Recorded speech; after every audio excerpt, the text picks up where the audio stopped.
The clock is ticking, and a young man seems to be giving instructions to another young man. First, you only get 12 hours. Second, follow my lead and change nothing. Third, past or future, let them be. Cheng Xiaoshi and Lu Guang take their work seriously at Time Photo Studio, a small photo agency shop located in the corner of a busy city. The two use superpowers to dive into their clients' photos one by one. The landlady comes and rushes into the shop with a picture, but Cheng messes around with her and refuses to help her.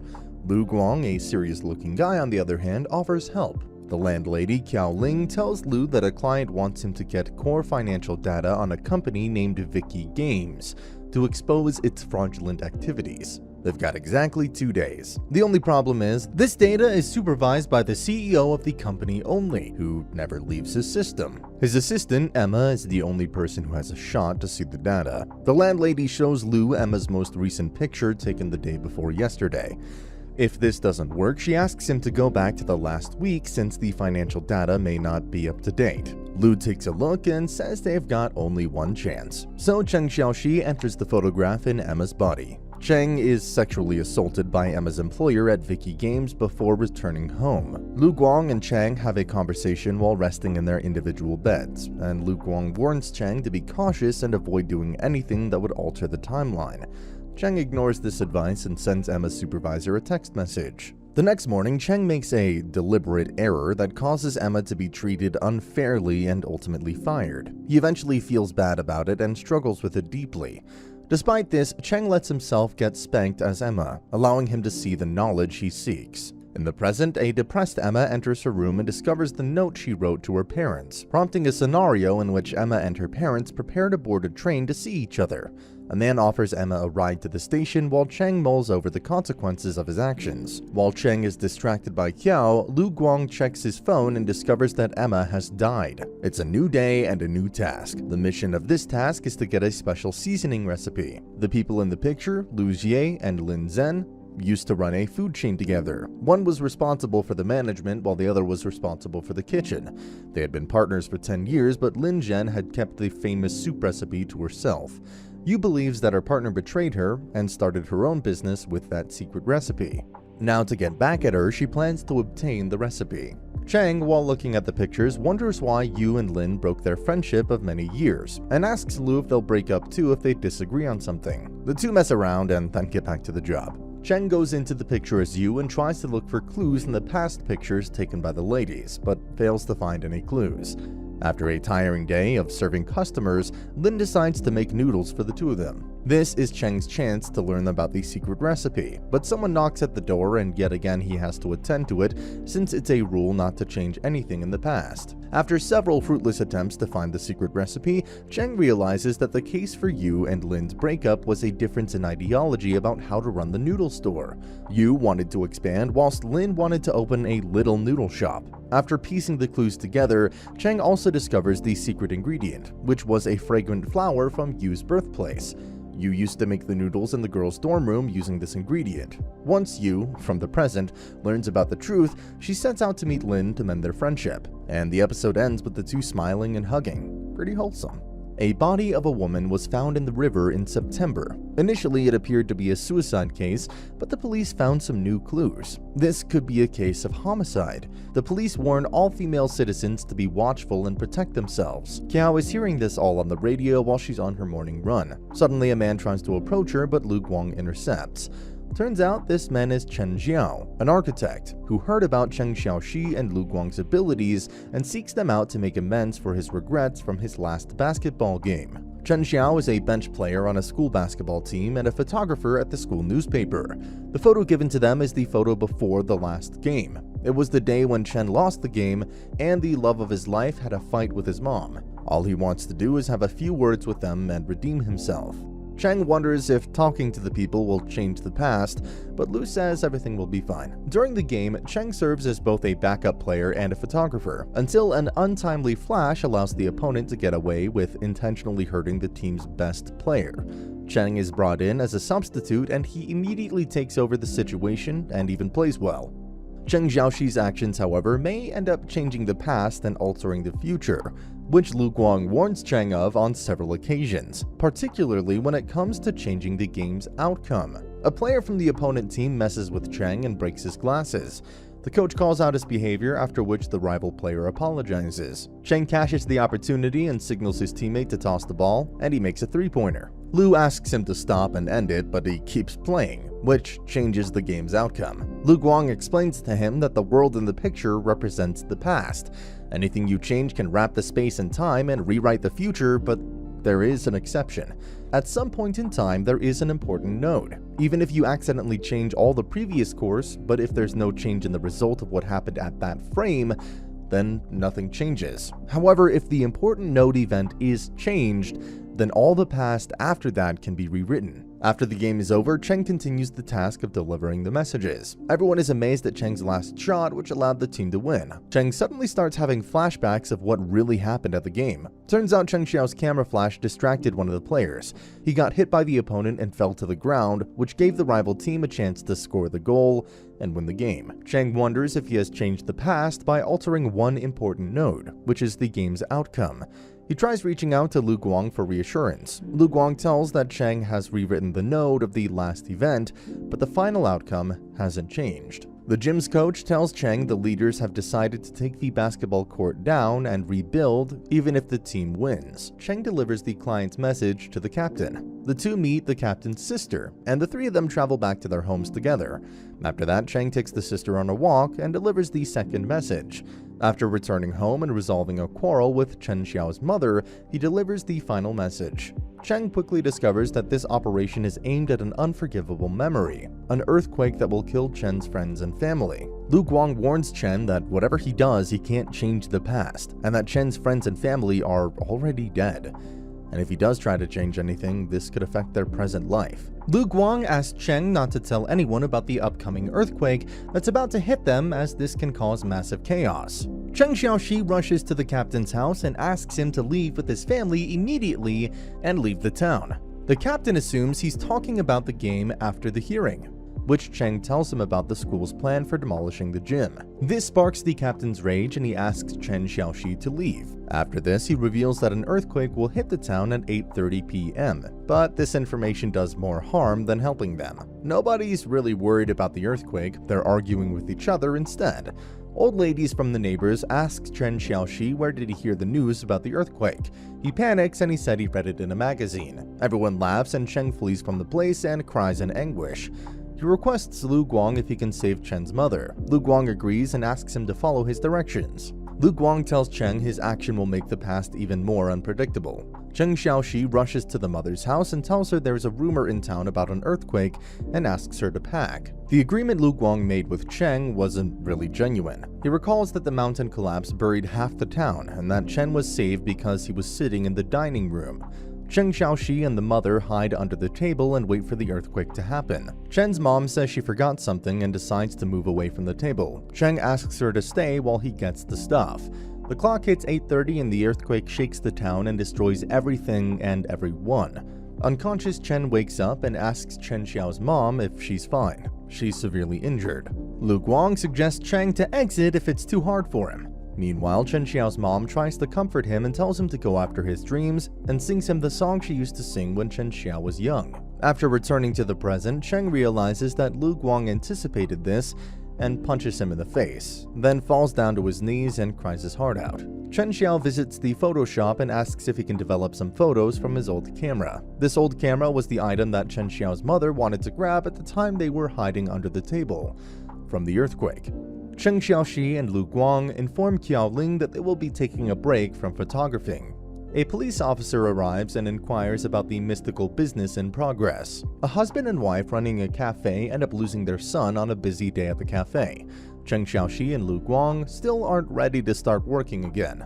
While they're having a chat, a man named Jiao Li arrives and wants their help. After learning that he's a policeman, Qiao Ling shushes him away, saying that they're running a legit business. Just when the policeman is about to leave, a man walks inside the shop looking for help as he has heard they can see the past in their photos. He wants them to help find his son, Dodo, who has been missing for 3 years. The policeman tells the man that what he heard about these folks is wrong. it's just another scam, and reassures him that he won't let his child's case close. Later on, Xiaoling admits that she saw Dodo walking away with someone while she was at his parents' shop 3 years ago. She saw the kid with someone and wanted to tell this to the boy's father, but hesitated, and that she regretted not stopping the person and asking where he was taking the kid. After hearing this story, the duo is compelled to do something about the situation. They contact Brother Lang to tell him that they are ready to help. Officer Xiao Li finds out that Brother Lang came in to get the CCTV footage from the day of the kidnapping, and other officers refuse to help. But one of the officers make an exception and send him 15 seconds of the video privately. They search for clues using the CCTV footage. Cheng travels back in time as himself thanks to CCTV footage. He runs into Xiaoling from the past while following the kidnapper. Xiaoling and her friend are surprised to see Cheng, who was supposed to be on a vacation with Lu Guang. He runs away without interacting with them since conversing with Xiaoling can alter the timeline. Because of this, Cheng ends up losing track of the kidnapper. The blind spots of the camera limit Lu's views. Cheng looks everywhere, but it seems the kidnapper has fled the scene. We're in the present now. Xiaoling speaks with the father and informs him that the team wasn't able to spot the kidnapper. She also admits that she saw Dodo with someone but didn't stop him and hid this information from everyone. Mr. Ling consoles Xiaoling and says that he and her team had given her hope and he will continue searching for his son even if it takes 20 years. Cheng Xiaoshi tells the father they would like to help him further. Lu Guang asks the father if they have any other photos from the day of the kidnapping. The father goes through his phone to see if he has more photos. Lu spots one photo of action figures taken by Dodo that might lead them somewhere. Cheng Xiaoshi dives into the photo, this time as Dodo, to look for clues. Someone throws a ball that catches Dodo's attention. Cheng Xiaoshi turns around and picks up the ball. The woman standing afar calls herself Auntie and asks the boy to return the ball. Cheng Xiaoshi wonders why the ball smells so good. He sniffs it and becomes dizzy, and agrees to go with the woman who calls Dodo her nephew. Cheng Xiaoshi becomes unconscious and falls asleep. When he wakes up, Lu Guang asks him to look for clues. Cheng finds out they are in the Red Sun Hostel, which is outside the city. Lu Guang asks Chen to look for a wallet or purse to find her identification documents. Chen successfully finds her ID, but the woman wakes up. Cheng uses his skills in martial arts to beat her up. Following the reunion, the police chief asks how Cheng gained access to the CCTV footage and requests assistance with a serial murder investigation. Lu Guang examines the case images, one of which shows Emma's body. Lu Guang hides the photo before Cheng sees it, replacing it with a picture of the killer. The officer explains to the duo this case might be critical because the suspect is really sneaky, and that they suspect it's a homicide. Lu Guang dismisses the case by saying they might not be able to help. Xiaoling brings in another client. It's Zhu Shanshan, who is also a member of the Time Photo Studio gang. She seeks assistance in determining what her close friend and possible love interest, Dong Yi from university days, said to her when she was drunk. Zhu Shanshan wanted to pursue higher studies but decides to stay because of Dong Yi, and waits for him to say the words, which apparently never come. From their farewell night together, Zhu Shanshan only has 2 photos with Dong Yi. Zhu Shanshan drinks a little too much and doesn't remember the last thing Dong Yi says to her. She didn't have the heart to ask the boy what he said in person. Now she wants the gang to help. Cheng agrees to jump into the photo as Zhu Shanshan messes around a bit, sings at the karaoke, and drinks too much. Just when Dong Yi is about to tell him something, he spots a man who looks similar to the guy in the photo shown by the officer. Cheng pursues the man down an alleyway, fearing he is the serial killer. He plans to take his photo and look for him later on. It turned out that the man was not the serial killer, but someone Shu had recently turned down. Although Cheng gets distracted and couldn't hear what Dong Yi said, Lu Guang manages to write everything down. In the present day, Lu Guang tells Shu about what Dong said to her. Dong Yi doesn't want to leave and wants Zhu Shanshan to accompany him to the next morning as he gives an interview. The group receives an unusual text message from Zhu Shanshan. Zhu Shanshan doesn't show up to support Dong Yi either. Try saying that 10 times fast. Concerned, Xiaoling dials Shu's number and is astonished to hear a strange man's voice on the other end, delivering a cryptic message. "I will show up as promised." The gang fears this man could be the serial killer. Lu Guang decides to go to the police station. Lu Guang is able to identify the killer's license plate by entering the killer's CCTV photo. Lu Guang then notices Cheng in the photograph and realizes Cheng is the only one in the photograph. When the police chief goes to see Liu Min, the main suspect and owner of the vehicle, he discovers that he is paralyzed as a result of a recent car accident. Because Liu Min is in the hospital, he has an alibi for the crime. In the photo, Cheng is seen getting into the trunk of Liu Min's car as Liu and Emma enter. Liu travels to a remote spot and begins strangling Emma while shouting her name. When Cheng learns this name, he realizes his acts as Emma altered her fate and led her to this moment in time when she's about to be murdered. Cheng screams in agony, and just as Liu Min is about to open the trunk, Cheng vanishes. Cheng returns in front of an enraged Lu Guang and a stunned Xiaoling at the Time Photo studio. Cheng, defeated, admits he didn't change anything and realizes his acts were futile. He accepts responsibility for Xiao's inability to see Dodo, as he was the cause of her distraction. Xiao is taken aback by Cheng's talent, but she dismisses it in order to check if the police have made any progress. Emma could not have been murdered, according to the police, because CCTV evidence shows her strolling alone on a bridge. Lu Guang discovers that something happens to Xu in a photo taken before her abduction, and Cheng mentally prepares himself for what can happen if he enters the frame.